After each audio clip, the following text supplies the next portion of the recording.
Trasimene, the perfect trap. The calendar marked the summer of 217 BC. It was one of those famously damp and misty mornings of central Italy. On the northern shore of Lake Trasimene, a thick layer of fog was rising, cutting off all visibility. Marching straight into this wall of mist was a massive Roman army of 30,000 men, the metal of their heavy armor clashing against one another. Now, let's focus closely right here. At that moment, not a single one of these soldiers had any idea of the disastrous end awaiting them in the next 3 hours.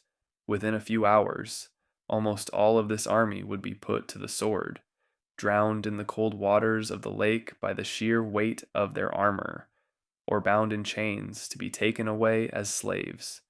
The largest, most flawless ambush military history would ever witness had been set, and these unfortunate Romans had already stepped right into the very heart of the trap. Yet, they didn't have the slightest clue. At the head of the army was Gaius Flaminius, Rome's arrogant consul who wouldn't tolerate the slightest opposition. Sensing the danger brought by the mist, his officers had grown highly suspicious. They expressed their anxieties, saying, "Consul, we are virtually blind in this fog. We cannot see what lies behind those steep hills on the right. Before we advance any further, shouldn't we send a few cavalrymen to scout ahead?" However, Flaminius's impatience and pride had already overridden his reason. He snapped back at his men. "Are we going to waste time with scouting now? Hannibal's campfires are visible just ahead. He is clearly running away. March after him." Flaminius was absolutely certain that he was chasing a cornered enemy fleeing before him through the mist, but he was wrong about almost everything. His direction was wrong. He failed to sense the danger, and he had completely failed to grasp the sheer military genius of the man he was pursuing. 3 hours later, neither that arrogant consul nor the 30,000 soldiers behind him would be left alive.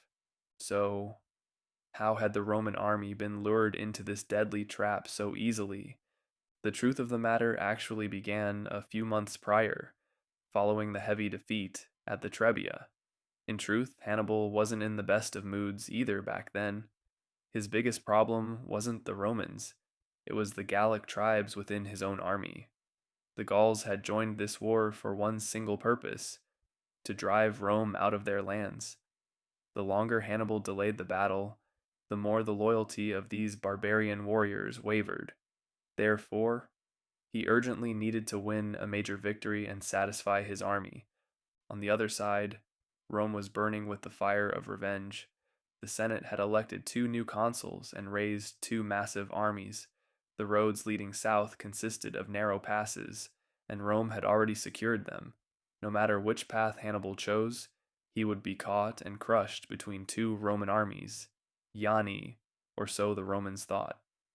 It was at this exact moment of desperation that Hannibal made a wild decision that no one else would dare to make. "We won't use the roads, men. We are crossing through the swamp." The Arno River had flooded that season, turning the surrounding area into a massive sea of mud. The Romans, believing it impossible for an army to pass through there, hadn't posted a single sentry in that region. Hannibal's officers objected in sheer horror. "Don't do it. We will lose men there for nothing." Hannibal's answer was sharp. "Yes, we will lose men, but we won't lose our army, and we will slip right behind them." That swamp crossing was nothing short of a living hell. For 4 days and 3 nights, soldiers drowned in the mud and were broken by disease. Hannibal never allowed those who wanted to stop and rest. "We cannot stop here, because there isn't a single patch of dry land to stand on." The swamp swallowed not just men, but elephants too. Hannibal caught a severe infection in his eye during this relentless march, when his doctor begged him, saying, "If you want to save your eye, you must rest for at least a day." Hannibal replied, "I don't have a day," and pushed forward. That eye never opened again. Hannibal would spend the rest of his life with a single eye, but he had achieved his goal. He had successfully slipped behind the Roman defenses with his 50,000 soldiers as if it were child's play, and not a single Roman scout had noticed. Hannibal sent his spies to figure out the weaknesses of the consul pursuing him, Flaminius. "What kind of man is he?" he asked. The spy's answer was exactly what he was looking for. "He is loved by the public, but highly impatient. He hates waiting, and can absolutely never tolerate being humiliated." A proud smile appeared on Hannibal's face. "Excellent. Then I won't fight him immediately. First, I will drive him mad." Hannibal began torching the villages, wealthy fields, and herds in Etruria. Everywhere was burning bright. His goal wasn't to destroy Rome at that exact moment, but to trigger Flaminius's pride and rage. At the same time, he fully riled up his own Gallic soldiers by pointing to Flaminius and saying, "Look, the man who drove your fathers from your lands is coming. I will leave him into your hands." When Flaminius saw the smoke rising behind him and the burning towns, he completely lost his control. His advisors begged him, saying, "Stop. The other consul Servilius has set out. Let's unite our two armies and attack." But Flaminius wouldn't listen, shouting, "I cannot sit and wait here while our cities burn." He launched into a deadly pursuit down the hidden path that Hannibal had opened for him. And Hannibal or Sir found the flawless death trap. Lake Trasimene, a natural dead end consisting of an endless lake on one side and steep, densely forested hills on the other, a narrow entrance and a narrow exit, virtually a labyrinth. Hannibal secretly positioned his men in this valley under the cover of night. He placed his heavy infantry at the exit. Behind the thick forests on the hills, he hid thousands of furious Gallic warriors. He sealed off the entrance with his cavalry. Not a single fire was lit on the hills. A counter silence was strictly enforced. Way beyond the valley, he had decoy campfires lit, so that the Romans would think he was still fleeing. The next morning, ominous omens appeared in the Roman camp according to their beliefs. The sacred chickens refused to eat their grain. The army's standard could not be pulled from the ground by any means, and Flaminius even fell face forward while mounting his horse. The officers were terrified, but Flaminius roared in anger. "Are Rome's fields to burn just because the chickens aren't hungry? Pull up the standard, we march." And the Roman army entered that narrow valley. Due to the heavy fog, they couldn't see the hills or their surroundings. Out of sheer arrogance, they hadn't even sent out a scouting party. The moment the vanguard slammed into the heavy infantry at the end of the valley, Hannibal's war horns echoed from the hills. That was the exact moment hell broke loose.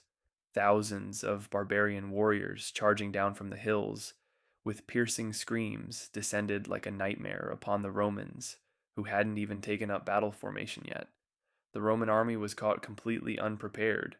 Simultaneously, the cavalry rushing in from behind closed off the entrance path. The trap was completely sealed. The chaos created by the fog, the screams, and the clashing metal was so overwhelming that ancient historians write that a massive earthquake occurred in the region at those very minutes, destroying buildings in nearby cities. But the fighting soldiers didn't even feel the earthquake in the midst of the noise and the fight for their lives. The slaughter lasted for a full 3 hours. Thousands of Romans rushed toward the lake in desperation, but the heavy armor they wore dragged them to the bottom like a stone. Even those begging for mercy were cut down without pity. Flaminius fought to the bitter end alongside his guards, but the Gauls recognized him. "There is the man who slaughtered our people," they yelled, swarming over him. The consul was killed there, and his body was so badly mutilated that it couldn't even be found when the battle ended. By the time the day was over, more than 15,000 Roman soldiers had lost their lives. Hannibal gathered the prisoners and made a highly brilliant political move. While throwing the Romans into dungeons, he released the soldiers of the other Italian cities allied with Rome. He told them, I have no quarrel with you. Return to your homes and tell your cities, my war is only with Rome. This wasn't an act of kindness, it was a masterful psychological warfare tactic designed to shatter those cities' loyalty to Rome from the very roots. Rome was virtually paralyzed by this news. A year later, with the fury of this defeat, they would raise a massive army of 80,000 men and march on Hannibal once again. However, they had no idea yet of the even greater disaster that would befall them, because the end of that journey would be the Cannae disaster, the bloodiest day in military history.